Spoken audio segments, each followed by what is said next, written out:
NEET का paper cancel हो गया है और ये बहुत गलत बात है। मतलब शेम है।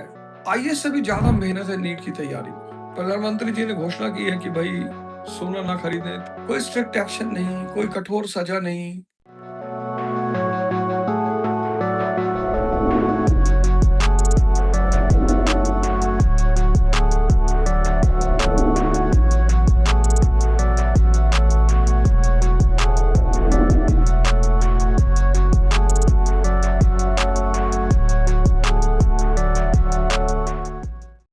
जय हिंद फ्रेंड्स। ईश्वर के आशीर्वाद से आज मेरा चैनल मुझे वापस मिल गया है। I am very thankful to Google and कुछ ऑफिसर्स हैं जिन्होंने मेरी बड़ी मदद की मेरा चैनल रिकवर करने में। नीट का पेपर कैंसिल हो गया है और ये बहुत गलत बात है। मतलब शेम है। सरकारों पर उनको पता नहीं है कि बच्चे कितनी मेहनत करते हैं नीट की तैयारी में। शायद आपको एहसास नहीं होता कि एक बच्चा नीट की तैयारी में अपने पूरे जीवन को दांव पे लगा देता है। मैं जब इलाहाबाद में था, मेरे कई सारे मित्र तैयारी करते थे नीट की, और तब मैंने देखा कि आईएएस से भी ज्यादा मेहनत है नीट की तैयारी में। 10 घंटे 12 घंटे प्रैक्टिस कर रहे हैं, क्वेश्चन लगा रहे हैं, मर रहे हैं, खाना नहीं खा रहे हैं। जितने बच्चे परेशान है उतने ज्यादा पेरेंट्स परेशान है, और आप बार बार आपने मजाक बना रखा है। सरकार को शर्म करनी चाहिए कि भाई एक बार घटना घट गई, चलो इतना बवाल हुआ पिछली बार, इतना सारा ड्रामेबाजी हुआ। ये छोटे छोटे बच्चे, मतलब जिनके मन इतने कोमल हैं, इनका व्यवस्था के प्रति इतनी नफरत पैदा हो जाएगी, इतनी नफरत। आज आपको बहुत सरल लग रहा होगा बातें, लेकिन मैं आपको बता दूं कि जो छोटे बच्चे, अबोध बच्चे हैं, 15 16 17 18 साल के, इनके मन में व्यवस्था के प्रति एक नफरत पैदा हो जाएगी और वो सरकार के लिए बहुत घातक होगा। निराशा पैदा हो जाएगी इनके अंदर, व्यवस्था के प्रति नफरत पैदा हो जाएगी इनके अंदर। भाई कोई दुर्घटना एक बार घटती है, उससे आदमी सीख लेता है कि अब नहीं करेंगे। कोई भी दुर्घटना एक बार होती है, उससे व्यक्ति सीख लेता है कि भाई अब नहीं करेंगे, अब दोबारा नहीं होगा। आप रिपीटेडली किए जा रहे हो, कोई स्ट्रिक्ट एक्शन नहीं, कोई कठोर सजा नहीं। आदमी का उत्साह बढ़ा हुआ है कि क्या कर लेगी सरकार। भैया भारत एक न्यूक्लियर स्टेट है। कोई भी इस देश का, इस देश की व्यवस्था का, इस देश की सरकार का मजाक नहीं उड़ा सकता।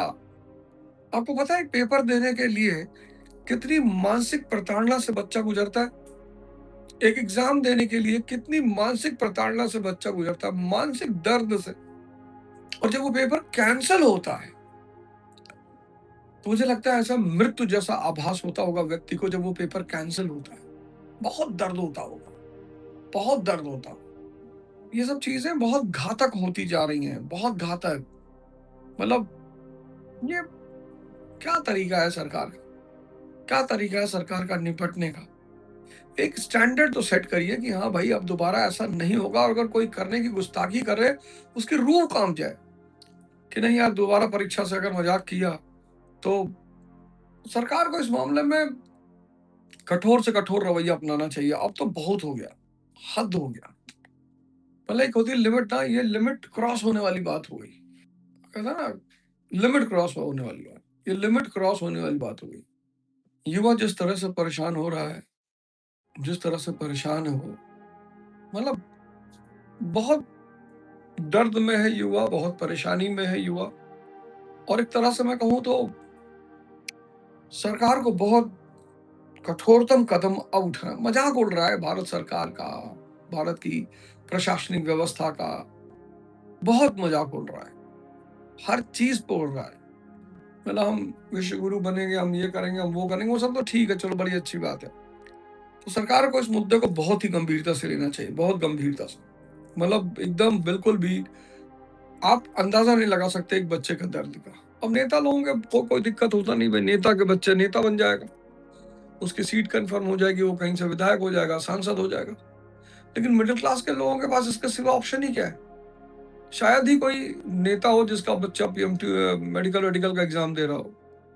होंगे, ऐसी बात नहीं कि नहीं होंगे, लेकिन चूंकि बहुत मिनिमम संख्या है और वो भी जीवन में कोई चुनौती नहीं है। मतलब मैंने ऐसे ऐसे लड़कों को देखा है जिन्होंने पेपर बांट के पढ़ाई की है, खाने को पैसा नहीं है, रहने की कायदे की सुविधा नहीं है, 600 रुपया कमरा लेके सलोरी इलाहाबाद में रह रहे हैं, रहने की सुविधा अच्छी नहीं, खाने की सुविधा अच्छी नहीं, जीने की सुविधा अच्छी नहीं है, और उसमें वो तैयारी कर रहे हैं, एग्जाम देने जा रहे हैं, और उस परिस्थिति में पेपर कैंसिल हो जा रहा है।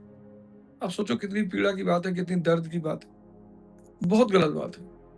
मतलब सरकार को इस मुद्दे को फिर से एक बार, मतलब रिपीटेडली हो गया है, आपका मखौल उड़ाया जा रहा है, आपकी बेइज्जती हो रही है।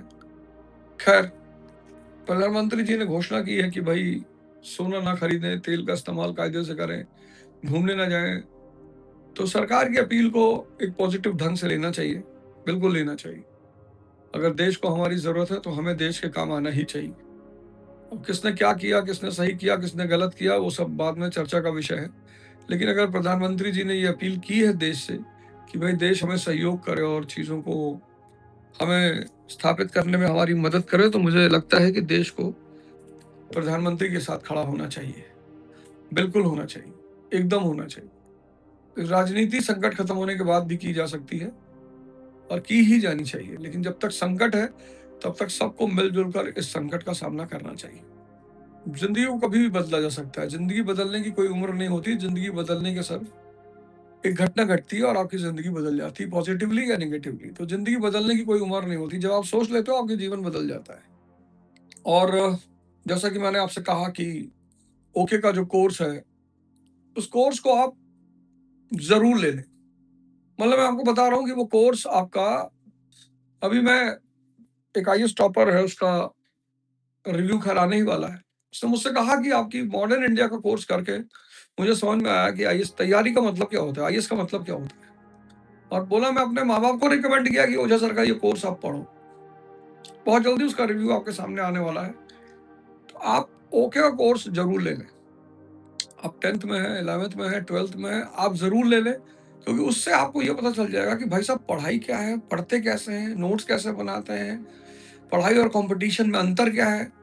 और अगर क्लास 10th से ये सब बातें समझ में आने लगी तो नौकरी करनी चाहिए कि नहीं करनी चाहिए, नौकरी क्यों करनी चाहिए, बिजनेस की तरफ जाना चाहिए कि नहीं जाना चाहिए, मतलब हर एक एंगल पे मैंने चर्चा की है।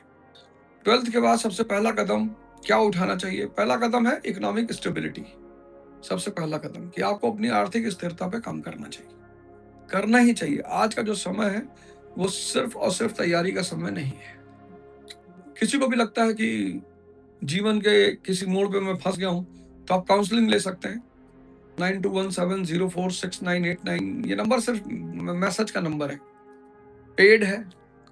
क्योंकि मैं बार बार कह सकता हूँ कि अगर पेड नहीं होगा तो फिर हजारों लोग सवाल पूछने के लिए आ जाएंगे पर डे, वो संभव नहीं है।